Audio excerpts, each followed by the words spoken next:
ಈ ಕೋಗಿಲು ಲೇಔಟ್ನಲ್ಲಿ ಏನು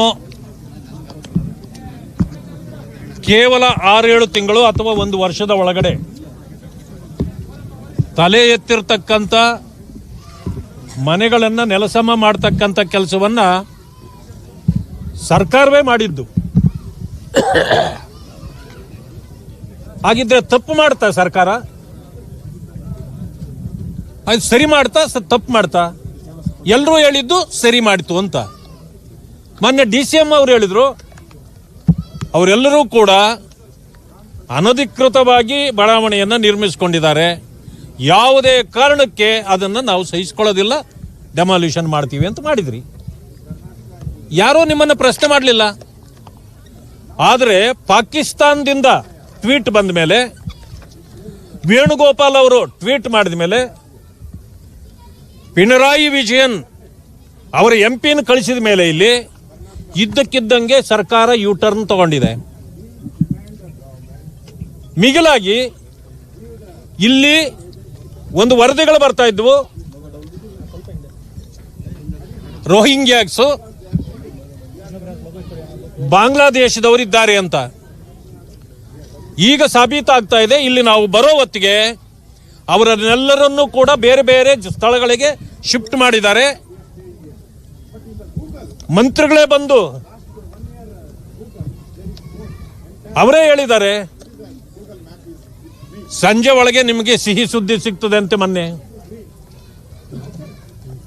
ಇದು ಏನಾದರೂ ಅವರಿಗೆ ಅವರ ಮೂಲ ದಾಖಲೆಗಳನ್ನು ಪರಿಶೀಲನೆ ಮಾಡಿ, ಅವರು ಎಲ್ಲಿಂದ ಬಂದವರು ಅದೆಲ್ಲ ಪರಿಶೀಲನೆ ಆಗಬೇಕು. ಅದಕ್ಕೇನು ಮಾಡಬೇಕಂದ್ರೆ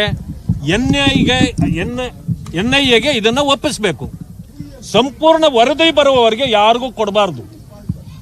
ಈ ರಾಜ್ಯದ ಜನ 38 ಲಕ್ಷ ಜನ ಅರ್ಜಿ ಸಲ್ಲಿಸಿ ಕಾಯ್ತಾ ಇದ್ದಾರೆ.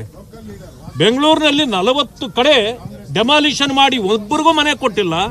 ಇವ್ರಿಗೇನು ಸ್ಪೆಷಲ್ ವಿಶೇಷ ಯಾಕೆ ಮಾಡ್ತಾ ಇದ್ದೀರಿ? ಕಾರಣ ಏನಿದೆ? ಕಾರಣ ಹೇಳಿ ನೋಡೋಣ.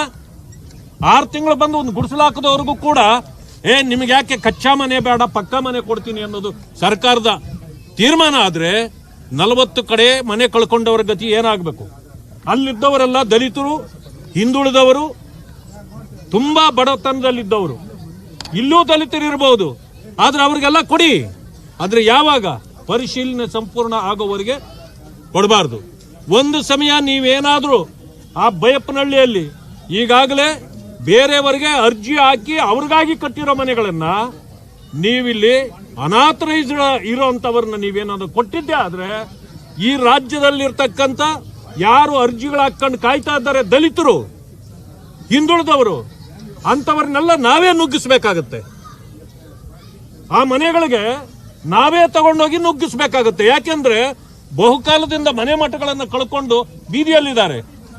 ನೀವು ಎಲ್ಲಿಂದ ಬಂದವರಿಗೆ ನಿಮ್ಮ ವೋಟ್ ಬ್ಯಾಂಕ್ಗಾಗಿ ಅವರನ್ನು ನೀವು ಸಪೋರ್ಟ್ ಮಾಡ್ತಾ ಇದ್ದೀರಲ್ಲ, ಇದು ಈ ನಾಡಿನ ಜನರಿಗೆ ಮಾಡ್ತಾ ಇರತಕ್ಕಂಥ ದ್ರೋಹ. ಕೇವಲ ನೋಡಿ, ನಮ್ಮ ಪಕ್ಷ ಯಾರ ವಿರೋಧಿಯೂ ಅಲ್ಲ, ಮುಸ್ಲಿಮರಿಗೂ ಮನೆ ಕೊಡಬೇಕು. ಆದ್ರೆ ನಾವು ಹೇಳ್ತಕ್ಕಂಥದ್ದು, ಯಾರು ಅನಾಥರೈಸ್ಡ್ ಅಲ್ಲಿ ಬಂದು ಇಲ್ಲಿ ಹಾಕೊಂಡಿದ್ರು 1.5 ವರ್ಷ 2 ವರ್ಷದಲ್ಲಿ, ಆಮೇಲೆ ಯಾರು ಇಲ್ಲಿಯವರಲ್ವೋ ಅವ್ರಿಗೆ ಕೊಡ್ತಕ್ಕಂಥ ಅವಶ್ಯಕತೆ ಇಲ್ಲ. ಯಾಕೆಂದ್ರೆ ನಮ್ಮವರ ಕಷ್ಟಗಳನ್ನ ಕೇಳಲಾರ್ದು ನೀವು ಹೊರ ರಾಜ್ಯ ಮತ್ತು ಹೊರದೇಶದವರಿಗೆ ಕೊಡ್ತಕ್ಕಂಥದ್ದು ಕಾನೂನು ಬಾಹಿರ. ಈ ರೀತಿ ಒಂದು ಪ್ರೆಸಿಡೆಂಟ್ ಏನಾದರೂ ಒಂದು ಸಾರಿ ಆದ್ರೆ ಇಡೀ ರಾಜ್ಯದಲ್ಲಿ ಈ ಸರ್ಕಾರವೇ ತಪ್ಪು ಮಾಹಿತಿಯನ್ನು ಕೊಟ್ಟು ಜನರನ್ನ ಒಕ್ಕಲೆಬ್ಬಿಸ್ತಕ್ಕಂಥ ಕೆಲಸವನ್ನ ನೀವು ಮಾಡ್ತಾ ಇದ್ದೀರಿ. ಇಂಥ ಆಪಾದನೆಯನ್ನು ನಾವು ಅನಿವಾರ್ಯವಾಗಿ ನಿಮ್ಮ ಮೇಲೆ ಮಾಡಬೇಕಾಗಿದೆ. ಇವತ್ತು ಯಾವ MP ಹೊರ ರಾಜ್ಯದವರು ಬಂದು ಇಲ್ಲಿ ಇನ್ಸ್ಪೆಕ್ಷನ್ ಫಸ್ಟ್ ಮಾಡಿದ್ದು, ಕಾಂಗ್ರೆಸ್ನವರು ಬಂದಿರಲಿಲ್ಲ, ಬೇರೆ ಯಾರು ಬಂದಿರಲಿಲ್ಲ. ಅವರು ಬಂದ ತಕ್ಷಣ ಈ ಸರ್ಕಾರ ತಕ್ಷಣ ಕ್ರಮ ಕೈಗೊಂಡು ಅವ್ರನ್ನ ಅರೆಸ್ಟ್ ಮಾಡಬೇಕಾಗಿತ್ತು. ಅವ್ರ್ಯಾರು ಇಲ್ಲಿ ಬಂದೆಲ್ಲ ಪರಿಶೀಲನೆ ಮಾಡಲಿಕ್ಕೆ? ಅವ್ರಿಗೇನು ಹಕ್ಕಿದೆ? ನಮ್ಮ ರಾಜ್ಯದ ಆಡಳಿತ ವ್ಯವಸ್ಥೆಯಲ್ಲಿ ಮೂಗು ತೋರಿಸಲಿಕ್ಕೆ ಕೇರಳ ಸಚಿವರಾಗಿರ್ಬೋದು, MP ಗಳಾಗಿರ್ಬೋದು, ಆ ಸರ್ಕಾರ ಆಗಿರ್ಬೋದು ಮಾಡಬಾರ್ದು. ನಾವು ಬೇರೆ ಕಡೆ ಹೋಗಿ ಈಗ ಮಾಡಲಿಕ್ಕೆ ನಮಗೆ ಅಧಿಕಾರ ಇದೆಯಾ? ನಾವು ಮಾಡಂಗಿಲ್ಲ. ಸಲಹೆ ಸೂಚನೆಗಳನ್ನು ಕೊಡ್ತಕ್ಕಂಥದ್ದು ಬೇರೆ. ಇವತ್ತು ಪಾಕಿಸ್ತಾನದಿಂದ ಟ್ವೀಟ್ ಮಾಡಿ ವಿದೇಶಾಂಗ ಸಚಿವರು ಅಲ್ಲಿ ಮುಸ್ಲಿಮರ ವಿರುದ್ಧವಾಗಿ ಮಾಬ್ ಲಿಂಚ್ ಆಗ್ತಾ ಇದೆ ಅಂತೇಳಿ ಬೊಗಳ್ತಾರಲ್ಲ ಅವರು. ನಾನು ಕೇಳ್ತೇನೆ, ಬಾಂಗ್ಲಾದೇಶದಲ್ಲಿ ಹಿಂದೂ ದಲಿತರನ್ನ ಮಾರಣ ಹೋಮ ಮಾಡ್ತಾ ಇದ್ದಾರಲ್ಲ, ಈ ಕಾಂಗ್ರೆಸ್ನವರಾಗ್ಲಿ ಅಥವಾ ಈ ಕಮ್ಯುನಿಸ್ಟ್ನವರಾಗ್ಲಿ ಈ ಪಾಕಿಸ್ತಾನದವರಾಗ್ಲಿ ಯಾಕೆ ಮಾತಾಡ್ತಾ ಇಲ್ಲ? ಮಾತಾಡಿ ಅವರ ಬಗ್ಗೆ. ನಿನ್ನೆ ಸಾವಾಗಿದೆ. ಒಂದು ವಾರದಲ್ಲಿ 2-3 ಸತ್ತಿದ್ದಾರೆ. ಒಬ್ಬ ದಲಿತ ಯುವಕನನ್ನ ಎಳೆದು ತಂದು ಪೊಲೀಸ್ ಸ್ಟೇಷನ್ ನಿಂದ ಹೊರಗಡೆ ತಂದು ಅವನನ್ನ ಮರಕ್ಕೆ ನೇತಾಕಿ ಬೆಂಕಿ ಇಟ್ಟು ಕೊಂದ್ರಲ್ಲ, ಇದು ಮಾನವೀಯತೆ ಅಲ್ವಾ? ಇಲ್ಲಿನ ಮುಖ್ಯಮಂತ್ರಿಗಳು ಮಾತಾಡ್ಲಿಕ್ಕೆ ಯೋಗ್ಯತೆ ಇದೆಯಾ? ಇದೆಲ್ಲ ಅವ್ರಿಗೆ ಯಾರು ಕೂಡ ಮಾತಾಡಲ್ಲ. ಯಾಕೆಂದ್ರೆ ಹಿಂದೂ ಅಂತಂದ್ರೆ ಅವರ ಬಾಯಿ ಬಿದ್ದೋಗುತ್ತೆ. ಆದ್ರಿಂದ ಇಲ್ಲಿ ಯಾವುದೇ ಈ ರೀತಿ ಅಚಾತುರ್ಯ ಆದ್ರೆ ಭಾರತೀಯ ಜನತಾ ಪಕ್ಷ ಮತ್ತು ನಾಯಕರು ಸುಮ್ಮನೆ ಕೂರೋದಿಲ್ಲ. ಇದನ್ನ ಮೊದಲು NIAಗೆ ಕೊಡ್ರಿ, ಅದಾದ್ಮೇಲೆ ರಿಪೋರ್ಟ್ ಬಂದ ಮೇಲೆ ತೀರ್ಮಾನ.